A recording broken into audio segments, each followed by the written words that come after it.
I'm not ready for this. I'm not well. I did leave it feeling a little confused. Does this make sense? Clarity. The lore wasn't anchored in much context, and I think you're so close, but you just can't have confusion, okay?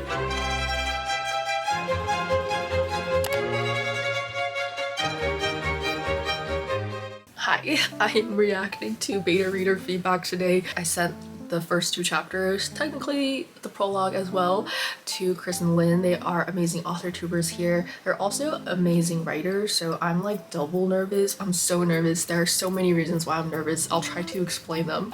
I'm really nervous because Chris and Lynn, they are amazing writers, and I kind of feel like I'm a little intimidated by them and their craft. Like, I read so much of their stuff. They're really good writers, and I just feel like my prose isn't there on the craft level, so I'm like nervous about that. But I'm also nervous because I don't think my prose is like that bad at the same time, because like Maggie Stiefvater read these first few pages and she said that my prose was like readable and things like that, so I kind of feel like, well, I told them that because that was last year. I told them that, so I don't want them to be like, I thought you said this was readable. This is not readable. And I'm nervous because I haven't had the time to film, so like this feedback just has been sitting on my computer, and I think because it's been sitting on my computer, my brain has like been growing. Like, the feedback was like the size of a pebble, and like the longer it's in my computer and I haven't looked at it, the bigger it's getting. So now this feedback is like a mountain that I have to overcome. I'm also nervous because I haven't filmed a video in a while. I kind of get nervous when I film again after like some time being away from it. So okay, I think that's enough ranting.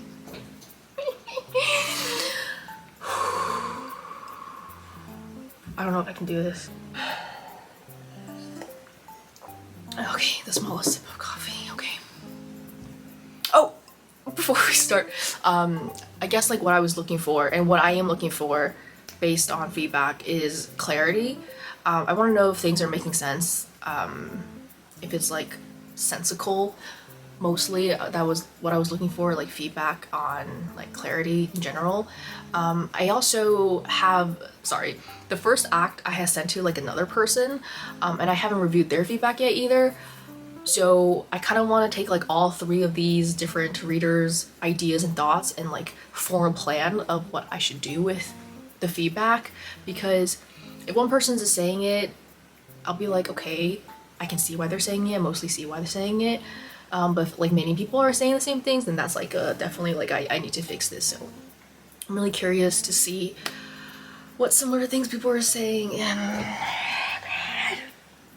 I'm not ready for this. I'm not ready for this. I don't know, I'm so nervous. It's not like I've never gotten feedback before. I have gotten feedback before, and I know they're trying to help me, so.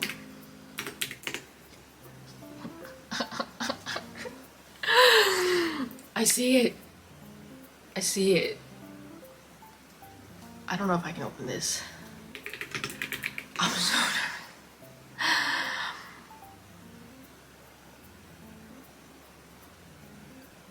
I'm just like staring at the file. Okay, okay, there's no reason for me to be nervous. Okay, I just gotta do this. I gotta do this, get it out of the way, because I gotta post this video. Okay. Okay. So she left like an edit note. It's 2 pages.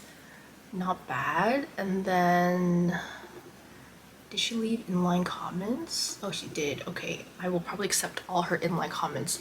So I'm gonna read them. Okay.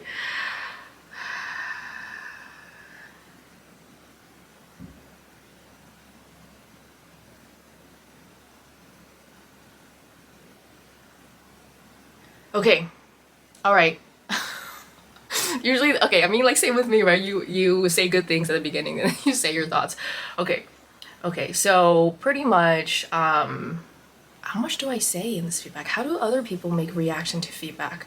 Okay, so what's working well seems like my main character. Chris said that a lot of main characters come across as like hard-boiled warrior assassin royalty like types we see in YA, but this guy, also my main character is a man, and most female I'm so nervous. and most characters in young adult fantasy are women. So yeah, so he's like kind-hearted and like nice to read.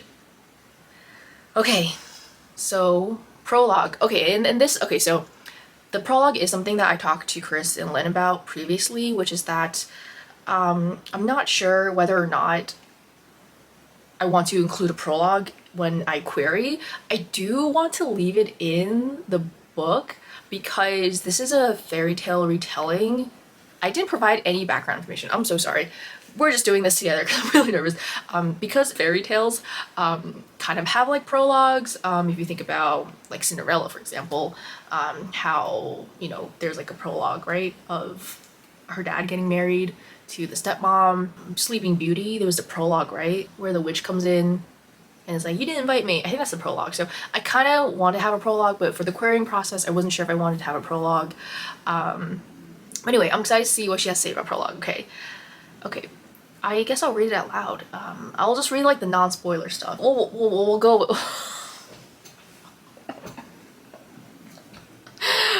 I'm not well. I think prologues are really tough to nail because usually their full impact isn't felt until a reader gets further into the story. On my first read through, I feel like maybe the prologue wasn't necessary and that it may be more interesting to just start with my main character right away, dropping context clues throughout the first few chapters. I did like the lore wasn't anchored in much context, and on a personal level, I like the idea of getting to know the conflict and backstory of a character in bits and pieces. If you do create a project, I do wonder if it's worth starting on chapter 1. That said, I don't know how the plot threads will shake out, so maybe that prologue is ultimately necessary if there's a beat you're trying to set up and pay off later. On the plus side, the prologue is short and doesn't drag. Okay, based on what she's saying here, I definitely don't think I will create the prologue then. I'll see what Lynn says. I'll also see what my other friend says, because that was like a question I was asking myself. I kind of do like the prologue because I think that it follows a different character, and I think that character is a little bit unhinged, and I really liked writing that perspective. And I also wanted it because it will set up, like, there's a time jump. Like, the prologue is like here, and then here's where the character, like the chapter 1 starts. So I wanted to set that up. Okay.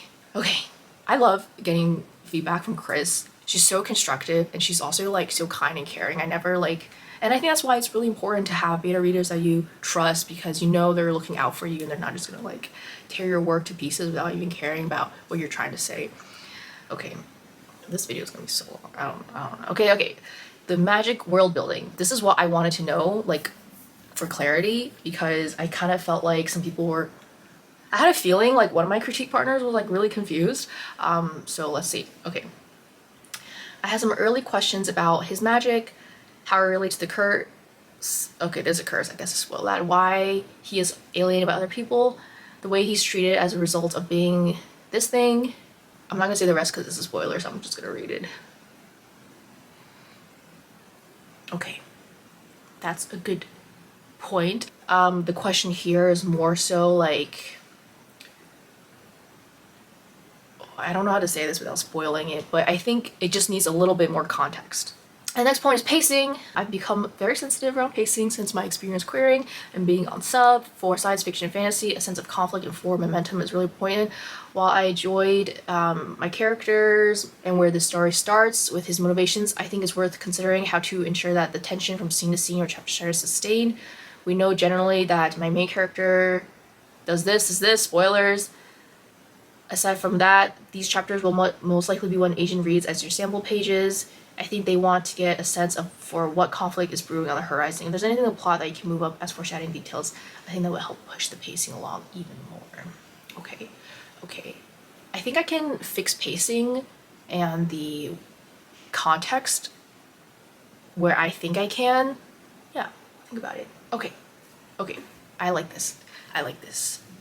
It's not as bad as I thought it would be. Should we go through the inline comments now? Let's go through the inline comments. One is a slight line edit.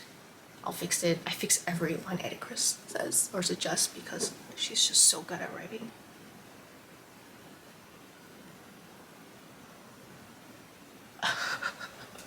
Wait, I'm just processing. Okay. So I have a conversation, my main character is having a conversation with like a side character at the beginning, and then my line says first he will have to keep conversing with the barmaid, and Chris is asking why does he have to converse with her. I'm like, I don't know why he has to. Maybe it's the way I word that, so I'll think about that. Okay. Chris says this is a really interesting place to start. I guess I start the story on a different beat. I should put sad face on this line I had. It might be worth reminding the reader that music is playing and that's what prompts my main character's thoughts here. I will do that. I like that. My main character is at a bar. It might be worth clarifying in this chapter or soon, was my main character born with this magic or later cursed with it? So I think this is a really good question. I think my other critique partner has similar thoughts, so I do think there's a bit of clarity missing. So that's good to know. I think you effectively get this point across in the next paragraph. Okay, so she crossed out something, I will accept it. It might be worth addressing soon why people have such animosity towards this group of people in order to contextualize their hatred. So that this is exactly, I think, what she was saying in the feedback. Like, set up the context and the stakes of why such thing is so bad in the world. I don't know if you guys are understanding anything I'm saying, but I hope it's fun for you. And the last comment is, I really like his character so far. I'd be interested to see if you can hint at some kind of forward thrust at the end of this chapter, something that hints at the conflict to come. Yeah, I agree. Like, I think, like, even before reading this feedback, I was thinking about these chapters, and I did think, like, the end of chapter 2 was a little weak, so. Okay. Thank you, Chris. I loved your feedback, and I totally see your points. Let's keep working on this. I mean, by let's, I mean me. And I thought I would need a break before reading Lynn's, but I think we're just gonna keep going. A quick intermission is that I also gave feedback to Lynn and Chris on their chapters. I'm also a freelance editor, and so if you are interested in booking with me, you can check out their videos. Obviously, like, I don't know how they will be filming their videos, but the way I provide feedback to them is something you may expect or can expect when you get feedback from me as well. I recently opened up another service called the Mini Manuscript Critique. So I'll read your whole book and give you about 2 to 3 pages worth of feedback. There won't be line edits or like line level comments like how like Chris left me line level comments, just because we're talking about the whole book from the beginning to end. And if we're drilling down to the scene level, that might not be as necessary because you're still honing what kind of scenes you even want in there. So the way like Chris asked me like different questions might be too much for the mini manuscript critique because we're really looking at the broader picture of your story. And if you have been enjoying this video so far, please give this video a thumbs up, and if you can leave a comment of this magic orb, because we're talking about young adult fantasy, that'd be really greatly appreciated, so I know that you made it this far in this video. Let's move on to Lynn's feedback. Now that I have Chris's feedback, I'm like really curious what Lynn's gonna say, and I'm really curious how like their editorial tone or the way they approach editing is different, because every editor like edits, not every editor, just like every person edits differently, whether that's like a critique or like a beta feedback, everyone's a bit different. So I am, wait, why is 21, oh, did she make comments at the end? Oh, okay, she made comments at the end. Okay, I was like, I sent Chris 19 pages, how come Lynn's talking is 21? Okay. Does this make sense? Clarity for the prologue. Okay, I'll probably ask her what she exactly means by this, but if she means like, is this prologue necessary? Maybe I'll just delete it. Like, I don't want to just keep something in just because I like it. If it doesn't make sense to the story and it's like causing issues, like obviously I'll remove that. So I might ask her about that one. So she says, she gave me some line edits, suggested to ease some of the repetition of this one word I use, although I love the rhythm of most of the repeats in this passage. It's chef's kiss from my brain. Thanks. Should I put the, oh god, I have 3 minutes left on my memory card. How's that possible? I guess I'll put the line up here. The line is, On the narrow road leading to the Emperor's Palace, the night is a vermilion red, a red so dark it's bleeding, or another light, a red so delicate it's a pink red of a sweet lychee. Yeah, so she just made a small line. I think I'll do that. She has a line saying, "Oh, what does this mean? I'm so intrigued." It's about the magic system. Oh, there's an inconsistency in something I wrote. She says, "This or this. It was that in the previous page." Good to know. Okay, so she wrote the letter at the bottom. "Hey Kelly, thank you so much for sharing this excerpt with me. Your prose is so smooth and the world immediately drew me in, as did my main character. The way you wrote about music in a visual way was unique and fun to latch onto. I thoroughly enjoyed this read and can't wait to see more. Here are my notes with a particular focus on clarity as requested," which I did. Okay, while I adored the lush, intriguing writing of the prologue, I did leave it feeling a little confused. This might just be a me thing, but for this genre, I usually prefer to start understanding immediate stakes, and I'm still not 100% sure what the deal is with my main character's curse. Okay, this is pretty much what Chris was saying too. Definitely need to address this.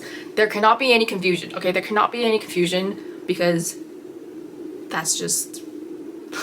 you just can't have confusion, okay? So I will have to fix that. I don't think you need to drop all the information right away. There's definitely a balance between mystery and clarity, and I think you're so close, but at the very least, I'd like to know what happens if, yeah. So we need more tension, like we need more stakes, like what's gonna happen if he doesn't get what he wants, like what's gonna happen if this thing happens. Tying into this, I love the exploration of the setting. It immediately felt attached to my main character. It does feel a little bit slower, so I think clarifying stakes early might tighten this up. Yeah, that's pretty much what Chris said too. Oh my god, they're both saying the same thing. That's amazing. My last note is a question. The brief beats where my main character is going through something. I'm curious about this usage of this world. Okay, she had a question about this language I used. I don't know how much I can explain it here. Okay, I'm running out of batteries. Let me delete something from this memory card. Yeah, the question she had was like regarding this one word I used, because it's such like a real world term. Like, I guess what's the reasoning and understanding of why I'm carrying it into a secondary world? And I think because this word is not necessarily a nice word, I think she's asking about that. And honestly, I think this is a good question because it kind of reminds me of what Cindy said when she was reviewing, or when she was watching Shadow of Bone, the Netflix adaptation, and how one of the what's her name again, Alina? How in the beginning, like, some character was like, called her like a rice eater, and I think Cindy asked like, why are we bringing that kind of into a fantasy world, a secondary world? So I think it's like on a similar beat, similar line. Maybe I'll chat with her about it so I understand what she's asking. That covers my notes. Thanks again for letting me read your work. I cannot wait to see more from this world and from my main character. Lynn's feedback was so nice. I really appreciate how she commented on the prose. Because I was like really nervous about the line level writing, but okay, I guess that wasn't so bad after all. I'm still a little bit freaking out, but yeah, I guess I'm too frazzled. I'm like frazzled because I'm also like thinking like how to put together this video from like a YouTube's perspective, so I just need to not be multitasking. So I'm gonna wrap this video up, and next steps is probably I'm gonna read my other friend's feedback she has on the first like 15K and see like what similarities she say, and address those. However, I'm also in the middle of revising another book. I have another book that another friend is reviewing, the first chapter. So I'm just like all over the place right now. Thank you, Lynn, so much for your kind comments. Also Chris, like honestly, it was pretty much 1-to-1. So I'm glad that at least the issues are like similar. Because I think I would have a lot harder, like it'd be a lot harder for me to put together like different opinions. But now I know there's like two big areas. I will work towards that. So yeah, thank you so much for watching this video, and you can check out Chris and Lynn's videos down below. Also, they both offer like critique services. Lynn is through her Patreon and Chris is through her Ko-fi, so I'll link their links down below in case you want to work with them. I love both of their feedbacks. I'm really grateful that I can call them my friends and they're looking out for me and like helping me improve my writing and my storytelling. So alright, let's edit this disaster of a video. Bye!